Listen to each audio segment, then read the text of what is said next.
Welcome dear student, SVM online class में आपका स्वागत है। आज फिर सोशल साइंस की बात करेंगे और मुझे ऐसा विश्वास है कि आप किताब के अंदर ध्यान दे रहे होंगे। हम आराम से एक एक चीज़ को समझ रहे हैं, ठीक है। तो पिछले वीडियो में हमने कंदरिया महादेव का जो मंदिर है उसकी बात की थी और उसके विशेषताओं के बारे में बात की थी, ठीक है। अगर आपने नहीं देखा तो मैं एक बार फिर बता देता हूँ। ये जो मंदिर है ये कंदरिया महादेव मंदिर है और ये इसकी योजना है। इसका निर्माण के बारे में हमने बात की थी कि चंदेल राजवंश के राजा दंगदेव द्वारा 999 में करवाया था, 999 में। तो ये बात कर ली थी। आज हम नए मंदिर के बारे में पढ़ेंगे। तो चित्र संख्या 4, तंजावुर कहाँ आया हुआ है? तमिलनाडु में आया हुआ है। कहाँ आया हुआ है? तमिलनाडु में।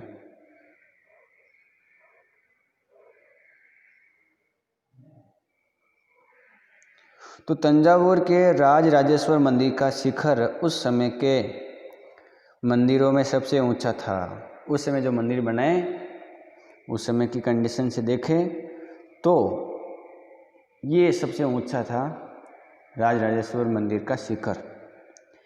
इसका निर्माण कार्य आसान नहीं था क्योंकि उन दिनों कोई क्रेन नहीं थी।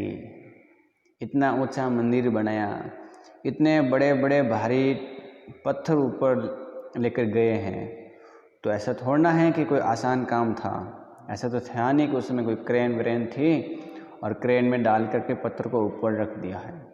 जैसे इस मंदिर के यहाँ पर कोई अगर भारी पत्थर रखा है तो कैसे रखा होगा? कोई आसान काम तो होता नहीं होगा, क्रेन तो थी नहीं।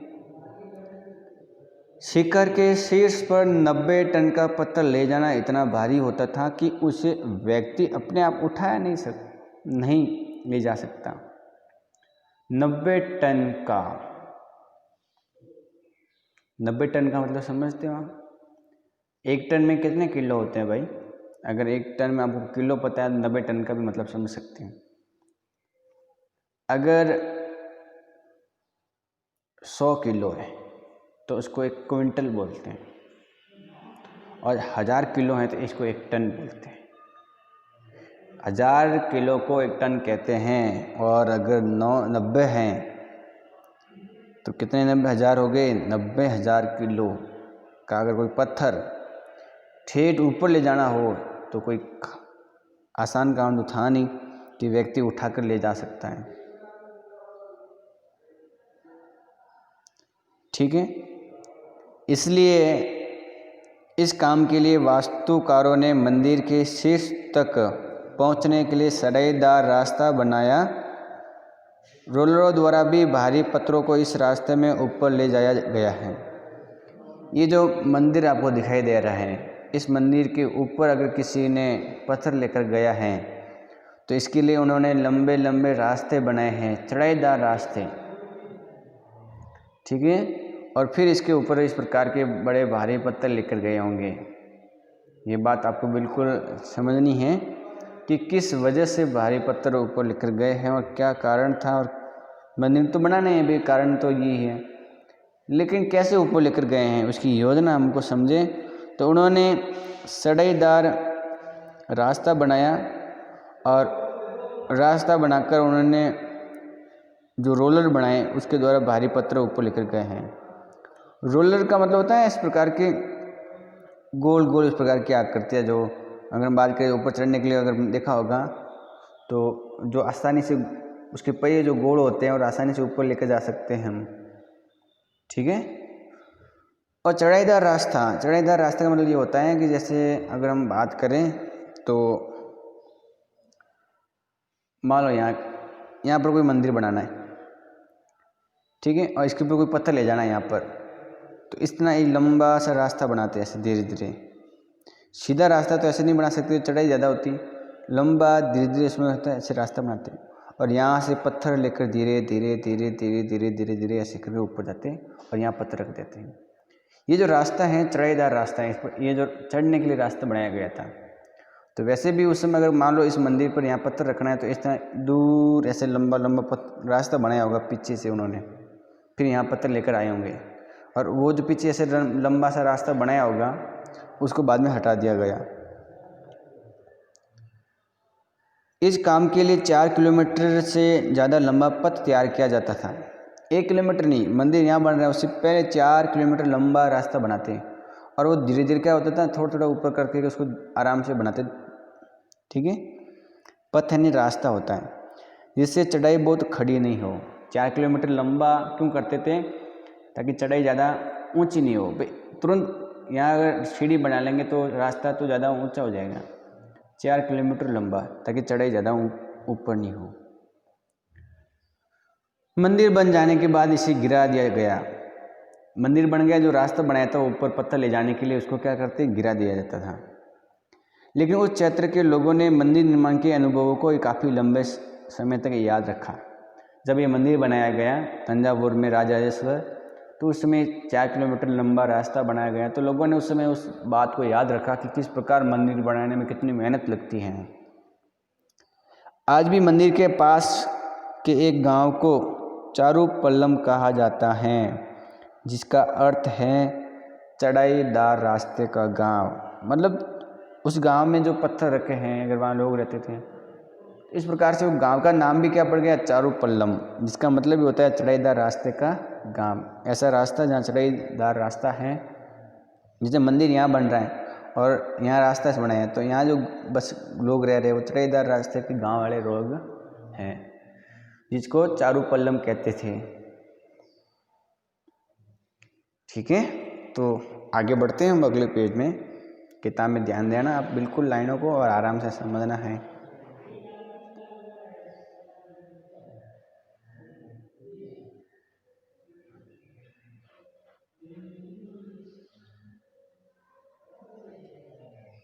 अब देखो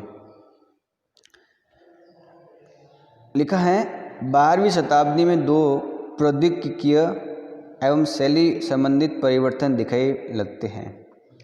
मतलब जब 12वीं शताब्दी आती है तो 2 परिवर्तन दिखाई देते हैं, एक तो प्रौद्योगिकीय परिवर्तन, एक शैली से संबंधित परिवर्तन दिखाई देते हैं। अब इनकी बात करते हैं।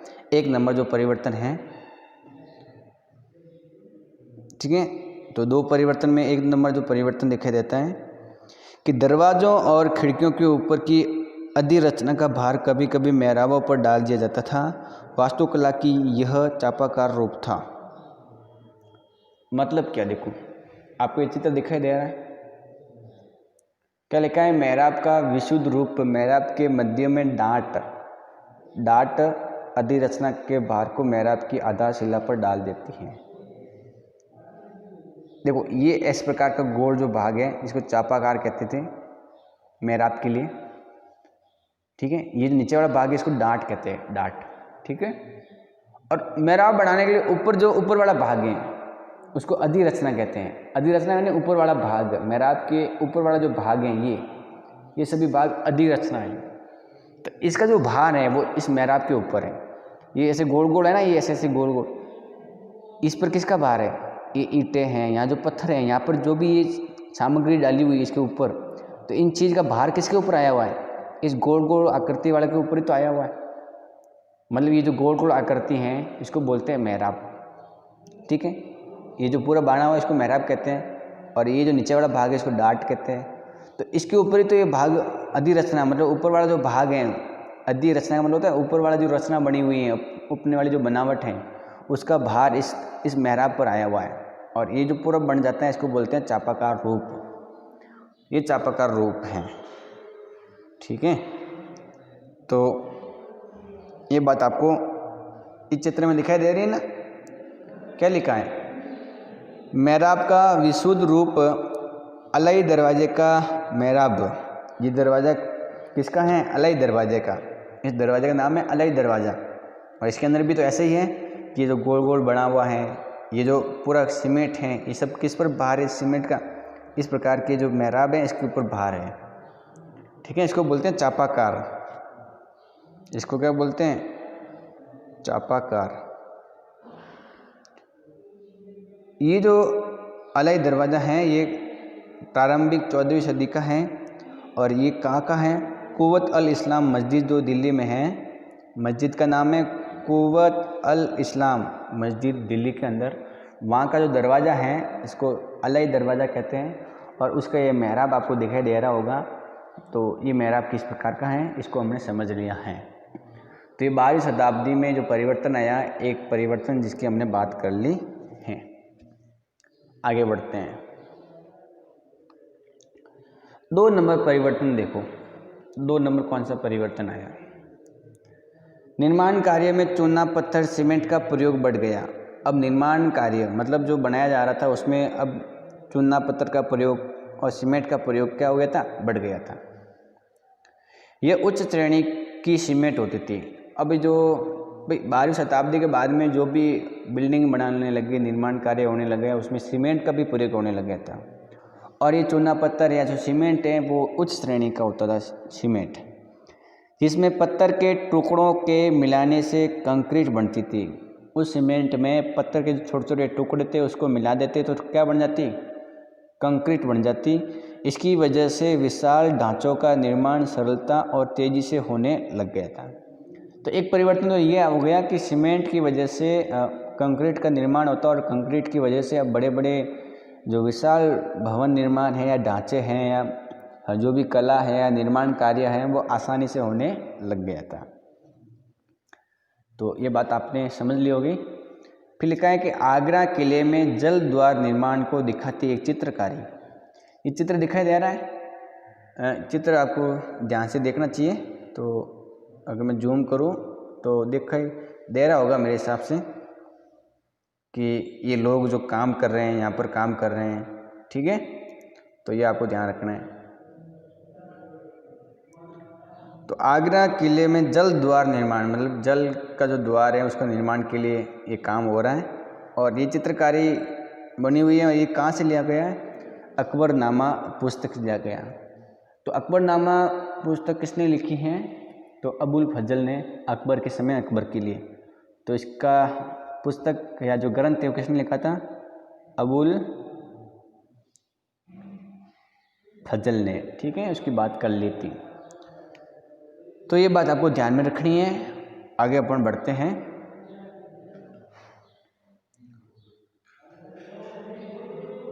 अगला टॉपिक देखो, लिखा है मंदिरों, मस्जिदों और होदों का या होंजों का निर्माण।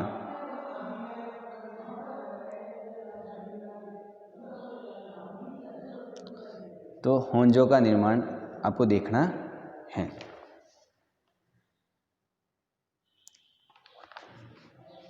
तो होज वगैरह इनके बारे में बात करेंगे। मंदिरों और मस्जिदों का निर्माण बहुत सुंदर तरीके से किया जाता था।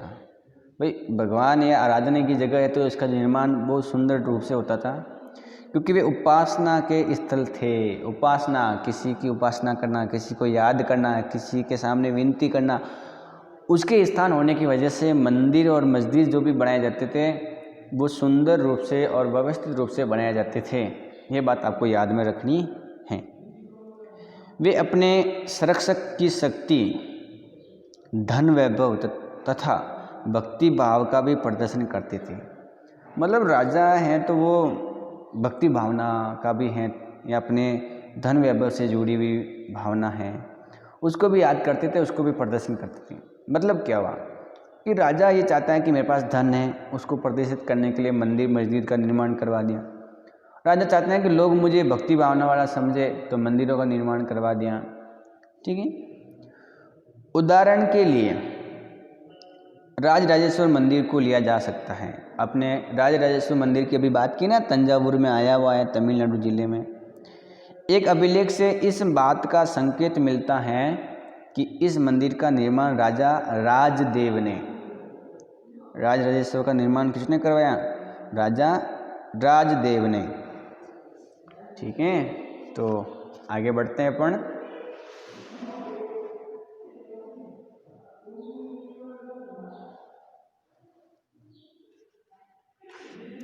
तो राजा राजेंद्र ने अपने देवता अपने देवता राजराजेश्वरम की उपासना हेतु किया था। जो राजदेव हैं उसने अपने देवता, अपने जो प्रमुख देवता हैं उनकी उपासना के लिए इस मंदिर का निर्माण किया और राजराजेश्वर की उपासना के लिए मंदिर का निर्माण करवाया। ध्यान दे कि राजा और उसके देवता के नाम काफ़ी मिलते जुलते हैं। राजा का नाम भी क्या है? राजदेव, और मंदिर का नाम क्या है? राजा राजेश्वरम। तो राजराजेश्वरम या राजदेव दोनों का नाम मिलता जुलता है। राजा ने इस तरह का नाम इसलिए रखा क्योंकि ये नाम मंगलकारी है। भाई भगवान का नाम है तो भगवान का नाम तो मंगलकारी होगा, इसलिए राजा ने इस प्रकार का नाम रखा है। तो एक बात समझ में आई ना कि राजा इस प्रकार का नाम क्यों रखते थे? क्योंकि ये नाम क्या है? मंगलकारी है। राजा स्वयं को ईश्वर के रूप में दिखाना चाहता है। राजा खुद चाहता है कि मुझे ये लोग ईश्वर के रूप में देखें, मैं ईश्वर के समान हूँ, ईश्वर का दूत हूँ। इस प्रकार से ईश्वर के प्रति जो भावना है वो दिखाने के लिए इस प्रकार का नाम रखते थे। धार्मिक अनुष्ठान के जरिए मंदिर में एक देवता राजा राजदेव दूसरा देवता राजराजेश्वर का सम्मान करता था।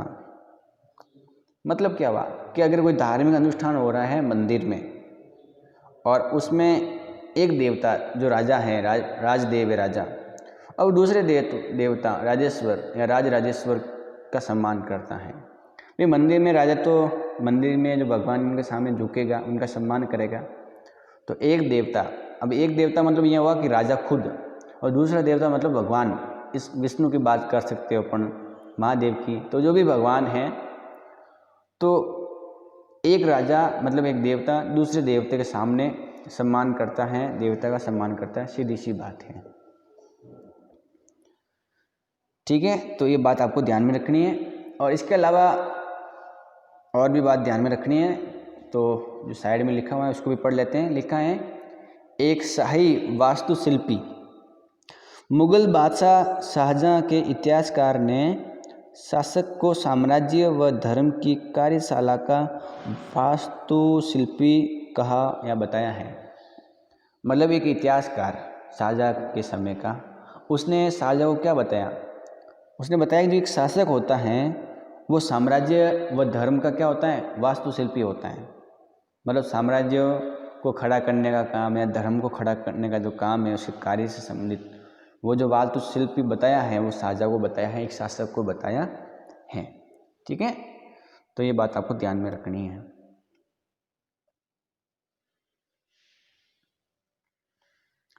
आगे किताब में ध्यान देंगे।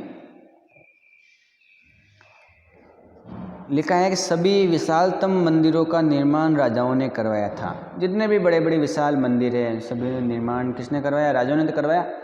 भी पैसा किसके पास में? राजाओं के पास में है। ऐसा तो है नहीं कि लोगों के पास में इतना पैसा है बड़े बड़े मंदिर बनवाने का। जितने भी विशाल विशाल मंदिर मिलते हैं उन सभी का निर्माण अधिकतर या कौन करवाते हैं? राजा लोग करवाते हैं। मंदिर के अन्य लघु देवता शासक के सहयोगियों तथा अधीनस्थों के देवी देवता थे।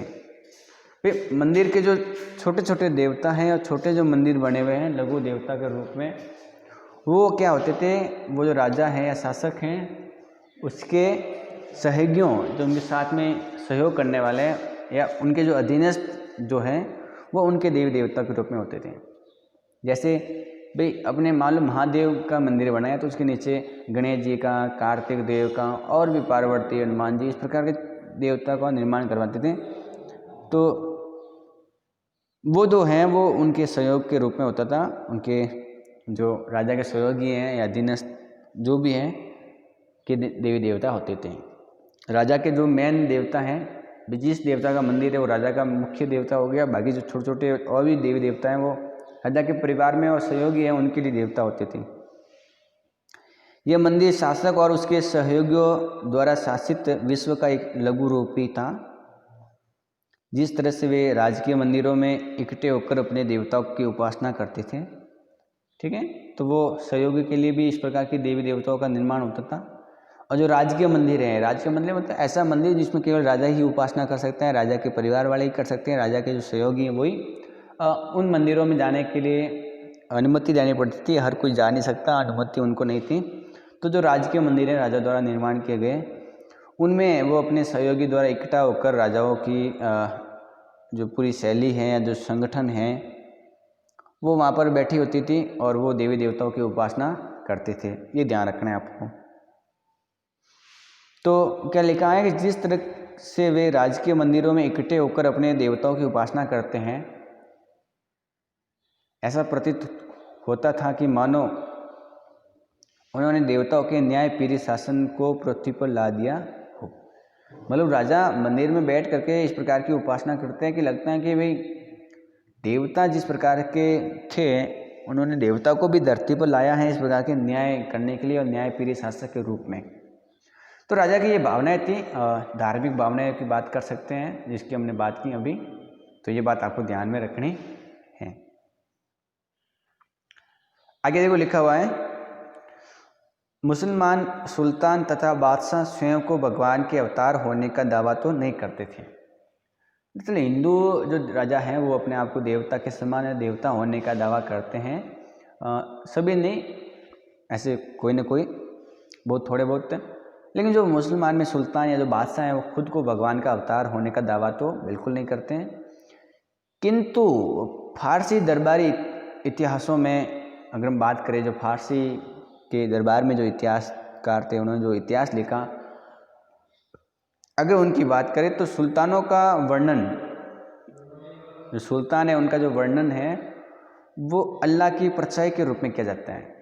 मतलब फारसी दरबारी जो इतिहासकार है उनका मानना है कि दरअसल जो सुल्तान है या जो बादशाह हैं वो अल्लाह की परछाई हैं, अल्लाह का एक रूप के रूप में उनका अंश मान लो, उनकी परछाई मान लो, उनकी छाया मान लो, उसके रूप में है।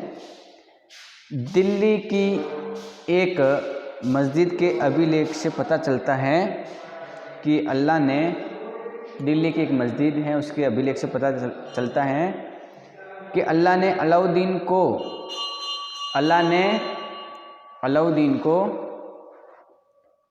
शासक इसलिए चुना था क्योंकि उसमें अतीत के महान विधिकर्ताओं मूसा और सुलेमान की विशिष्टताएं मौजूद थी। इसका मतलब ये हुआ कि दरअसल ऐसा माना जाता है कि जो दिल्ली के अंदर मस्जिद हैं उसमें जो अभिलेख हैं उस अभिलेखों के अंदर ये बात बताई गई है जिसकी मैंने आपको बात की है कि अल्लाह ने, ऐसा माना जाता है कि अल्लाह ने अलाउद्दीन को दिल्ली का शासक इसलिए चुना था क्योंकि उनका मानना था कि दरअसल जो अलाउद्दीन है वो महान जो विधि करता है, विधि निर्माण वाले, वैसी विशेषता उस अलाउद्दीन खिलजी में मौजूद आती हैं, उनमें दिखाई देती हैं। जैसे अतीत की बात करें तो अतीत में जिन्होंने बड़े बड़े कानून निर्माण किए हैं, अगर उनकी बात करें तो मूसा या सुलेमान की विशेषता उसमें मौजूद हैं। सबसे महान विधिकर्ता और वास्तुकार तो अल्लाह स्वयं है। सबसे महान जो विधि करता है, कानून निर्माण या वास्तुकला, चीज़ों को बनाने वाला, संसार रचना करने वाला, वो तो अल्लाह है। उसने अव्यवस्थाओं को दूर करके विश्व का सृजन किया है। संसार में अव्यवस्था को दूर करके विश्व का निर्माण किया है तथा एक व्यवस्था और दूसरा संतुलन कायम किया है।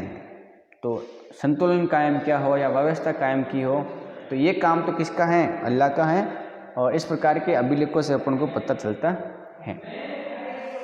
इसके अलावा आपके किताबी चित्र भी हैं तो इसको देख लो। क्या लिखा हुआ है कि अपनी नई राजधानी शाहजहानाबाद 1650 से 56 में शाहजहाँ द्वारा बनाई गई जामी मस्जिद की योजना। शाहजहाँ ने जो जामी मस्जिद बनवाई उसकी योजना की थी। तो ये योजना या इस प्रकार का जो मॉडल देख सकते हो कि भी ये मेन मस्जिद है, ये प्रवेश द्वार हो गया इस प्रकार का, ठीक है। तो ये बात आपको ध्यान में रखना है, ठीक है। ये किबला और मक्का की ओर संकेत करता है, जो मुख्य द्वार है वो मक्का की तरफ है। तो ये बात आपको ध्यान में रखनी है, जो शाहजहाँ द्वारा बनाई गई मस्जिद है। तो इस बात को आप अच्छी तरह से याद कर सकते हो, याद रख सकते हो, इसमें कोई समस्या नहीं है। ये भी आप बात ध्यान में रख सकते हो। तो एक बात तो ये हो गई।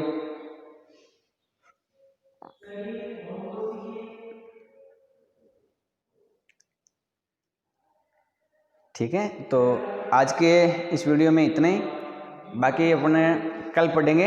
और वीडियो में बने रहिए, ऐसे ऐसे वीडियो देखते रहिए। अगर वीडियो समझ में नहीं आया तो उसको 2-3 बार देखिए। इसके अलावा आप, मुझे विश्वास है कि आप घर पर पढ़ाई कर रहे होंगे और अपना ख्याल और अपने परिवार का भी ख्याल रख रहे होंगे। ठीक है, तो ये बात आपको ध्यान में रखनी है और पढ़ाई भी करनी है। जो भी आपको नोट्स भेजे, क्वेश्चन आंसर जो PDF, उसमें देख देख के लिखना भी है। जब भी स्कूल खोलेगी तो आपको आपकी कॉपी चेक होगी, तब उसमें काम होना चाहिए। और किताब की इन लाइनों को ज़रूर पढ़ें, और जब आपके पास में किताब है तो आप किताब से भी इसको दोबारा पढ़ें ताकि आपको समझ में आ जाए और याद हो जाए। ठीक है, तो आज के लिए इस वीडियो में इतना ही, बाकी अपन अगली वीडियो में बात करेंगे। ठीक है, तो घर पर पढ़ाई तो करना है सबको और अपना ख्याल रखना है और सुरक्षित रहना है। बाकी पढ़ाई पर पूर्ण रूप से ध्यान देना है। बाकी अपने जीवन में उन्नति हमेशा आगे करनी है। ठीक है, तो आप सभी का बहुत बहुत धन्यवाद वीडियो में बने रहने के लिए। तो आज के लिए इतना ही।